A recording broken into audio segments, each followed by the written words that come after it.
All right, as we end 2025, let's check in to the hardest reading challenge you will ever do 2.0. I checked in a few months ago and I figured let's see where the bingo board is. I'm not going to review these books in detail. You can go find them on other places on my channel. But it did feel really good. Like I spent a few hours this morning like going through the tracker sheet and like putting things in their right spots so that I can like feel like I know where to channel my energy into the next year. So let's go look at the bingo board. All right, so if you see here, I have 70 to 80 prompts left approximately. The quote, I'm always unsure of how much I'll need for the quote, which means like 35 to 40 books if I can double up on everything. And I will probably be using some points to maybe triple up at times, because in the first 6 months of the year, I will read about 50 books, and so I probably won't be perfect all the time. So this is still a challenge, but it's still an attainable challenge. And since we last talked, I finished the award season square and become the avatar square. I am so close to being done on the translation square, like so close. Same with spooky creatures. I'm like one away on both of those. So it's feeling good. I don't feel too bad about it so far. So let's start with looking at by the hundreds. I think since I last checked in, the only real big changers here were The Last White Man. This is just one that I read that was within 100 to 200 pages. The Devils by Joe Abercrombie was in the 500 pages, and then Strength of the Few is a chunky one, over 700. I am still looking for an elusive 600-page book because the 200s to 300s will be easy. Also, anytime you see submitted, that means I filled out the stupid Turnitin sheet because I'm not going... That's another thing that was nice to do this morning. It's like I don't want to wait to turn these things in all at once because that seems overwhelming. We're going to skip the 24-hour readathon. I haven't done that yet. And then we have the subgenres of choice. We already talked about this last time, but these were the books that I completed for that. And now let's do our series Staircase. So I actually did finish one part of the series Staircase. I finished the trilogy. So this was the Magic the Lost trilogy, and that was very awesome. And this is a tentative here. So I put Discount Armageddon here because I don't actually really have like a 4-book series that I was like thinking of starting next year or one that I need to finish. I'm like unfortunately very good at finishing my series. So this is a potential. Maybe I'll switch it to Murderbot or something if I end up going that way. I don't know. And I think Duology and Solo will just kind of work themselves out as I keep going. Also, if you see numbers up here in this corner, that's just me trying to go like, how many books do I need for this section? Now, award season, when we were last year, I had everything but one book left. And so then I did Remember You Will Die because it was considered an entrant for the Locus Award. It was also the short list for the Ursula K. Le Guin Award in Fiction. I was told that anything on the long list for the Locus was considered an entrant, so that's what I used that for. It was in the FAQ video. And so this one is completed, and I'm pretty happy with it. Especially because I have a wide range of awards here, I feel. So I got like Hugo, Ignite, and like I just have like all the awards I read from. They're all kind of present here. So now we've got the TBR game challenge. I haven't figured that one out yet, so we're just gonna move on from that and go to the last 10 years. So this one I did finally put some books on here. Still gonna be a struggle. Like, it won't be a struggle to do like 2025 and 2024, because I like read like exclusively recent reads. But like down here, I'm like, I need to make sure I pick up a book from 2015. I should do that. Haven't yet. But we got The Wall of Winnipeg and Me, Sal and Gabby Break the Universe, and The Worst Best Man. So we'll see what happens. I need to maybe start brainstorming things I want to read for these. Adaptations, I made a lot of progress on. So when we were last here, I had probably put The Great Comet of 1812, which is an adaptation, musical adaptation of the Comet of The War and Peace, that big book. So I was pretty happy about that. Like, I happened to see that in Toronto, and I'm like, perfect, it works. I read More Perfect, which is a retelling of Orpheus and Eurydice. So cool. Look, my local high school did the play of The Radium Girls, which is a great nonfiction if you haven't read it. So that was my play adaptation. So that was very fun. And I watched the newest seasons of Invincible, which is based off the graphic novel. And I watched Superman twice. And that's based off many comics in the Superman universe, but specifically All-Star Superman came up quite a bit, so I put that one here. I have plans for graphic novel. Buffy has graphic novels that I actually own upstairs, so I can read that. I'm probably going to watch One Piece, and I have the manga for that as well. And for web series, I was told that the romance book Tusk Love is an in-world book, and so it's like a real, like someone wrote it in our real life, but it's from the Critical Role web series. So I was told that this counts, and that's probably what I'm going to go with. Disability challenge. I think when I was last here, we only had these first two, and it's now moved on to having all of these. But we have a missing hand, we have mobility aid needed, Masa has depression, and Sal has type 1 diabetes. So I'm really close to this one. I need to just, I haven't been like searching for a book. I just try and like, after I finish a book, go, was there disability representation in this book? So this one's actually been thankfully much easier than I anticipated. Heritage Month, I hadn't touched this, and now we've got stuff in here. I was getting nervous about this last time. So I put the possession of Albadias and Hispanic heritage, especially because it's about the mines in Central America and the role of religion and Spanish colonization on the culture there. I felt like that one worked. Recently, I read Mediq Ali, which is a translated work from Arabic, and so it worked. I felt really good for this square, especially because its whole purpose is to be about this small street in Cairo, about this lower middle class area. It felt like it was all about Egypt, and so it felt like it worked for this square.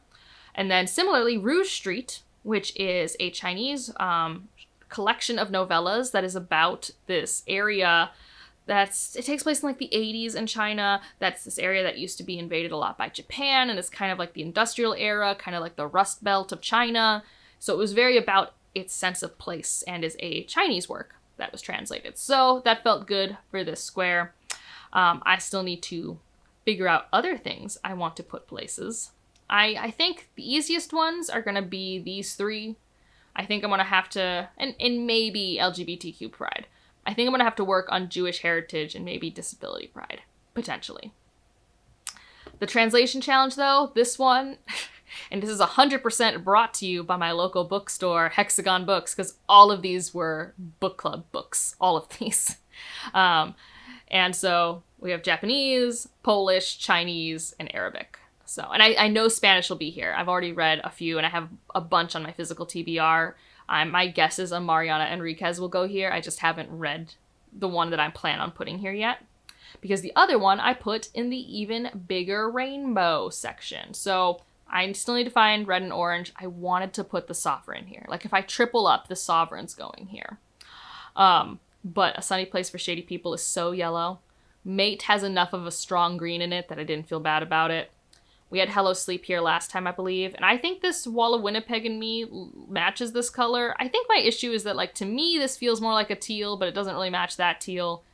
So I'm trying to match it to the color I see. I think we already had the Practice and the Horizon and the Chain last time, and same with these two. So that's how my rainbow's going. Still have quite a few here, but I'm at least working on it.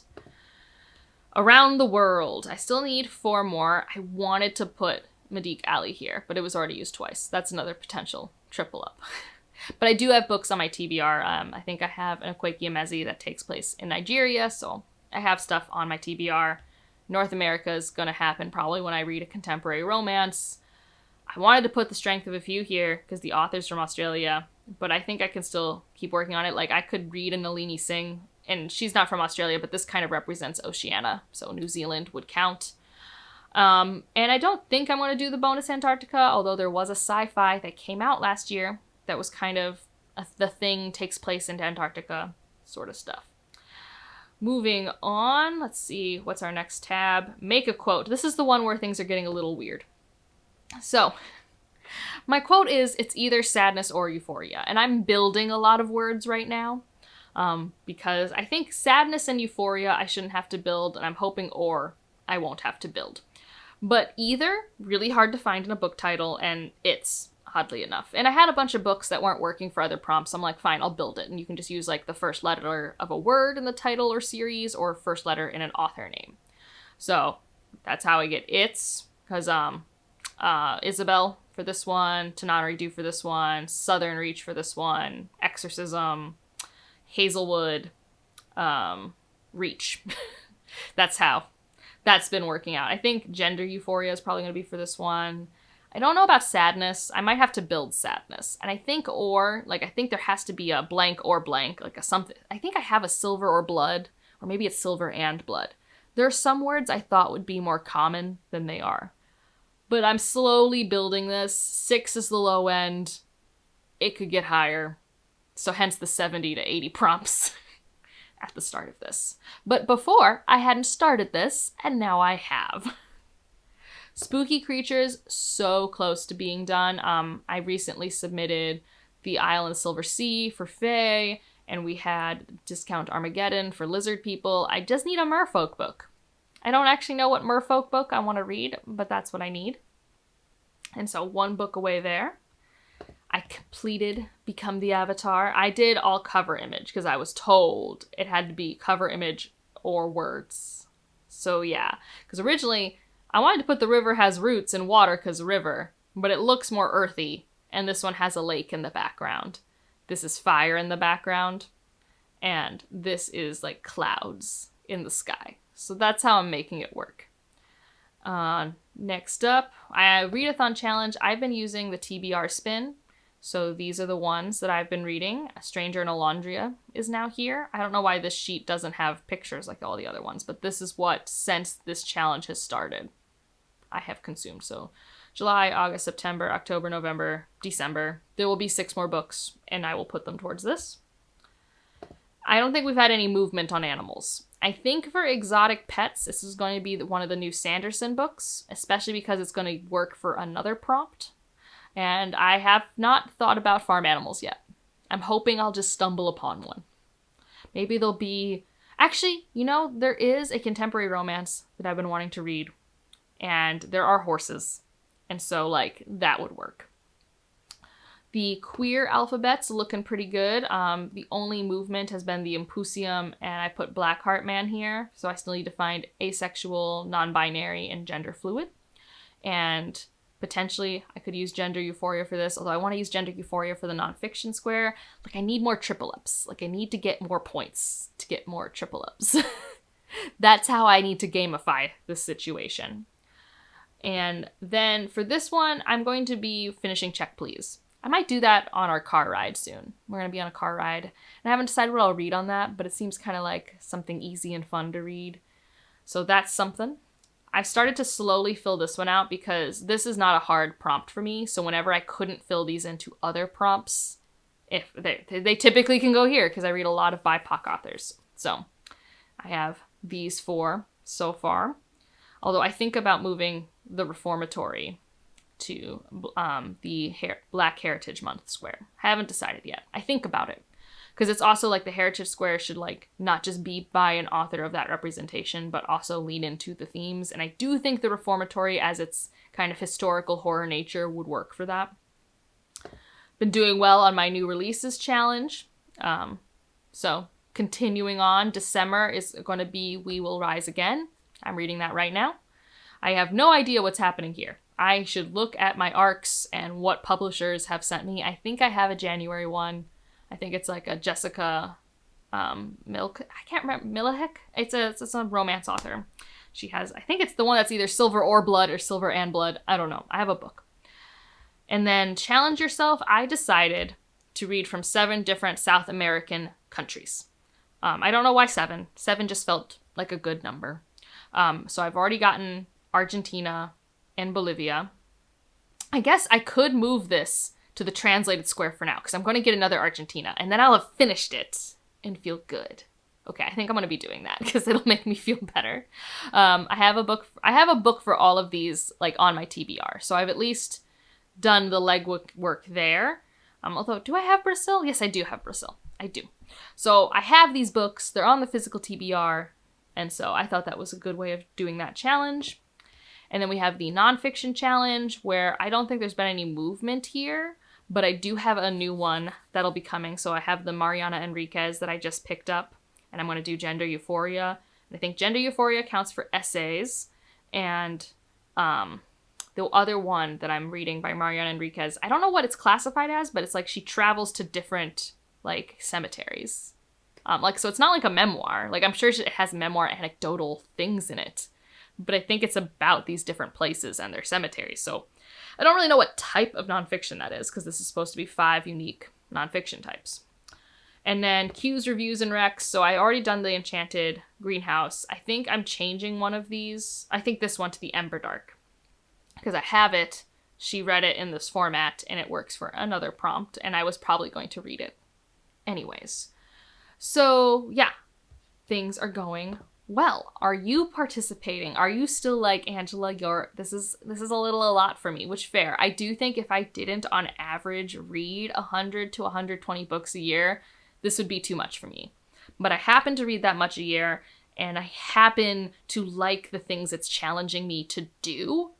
And so it works for me. Like, I like that the challenges are to read the translated works, to read the different nonfictions, to read different parts of the world. Like, I think that works for who I am as a reader when I do want to challenge myself. I do sometimes find some challenges that are a little too specific. Like, I don't know, sometimes the Reddit bingo challenges can be a little too hyper-specific, although I do like to work on that. And that one, actually, I can look real quick. How am I doing on that challenge if you just want to, like, kind of know? I'm not going to, like, go through it.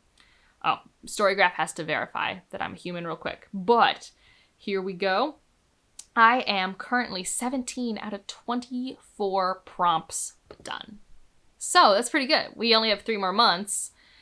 So, like, I need to still read The Hidden Gem, which I do have a book I'd like to read for that. I do still need to read a book published in the 80s. High Fashion, which the High Fashion one might work for one of those earlier release years. I should look at the published date for 1,000 Stitches. Actually, I'm going to do that right now. When did the 1,010th? 2020. Doesn't work. I already have a 2020 book. Goodness gracious. I'm so bad at that one.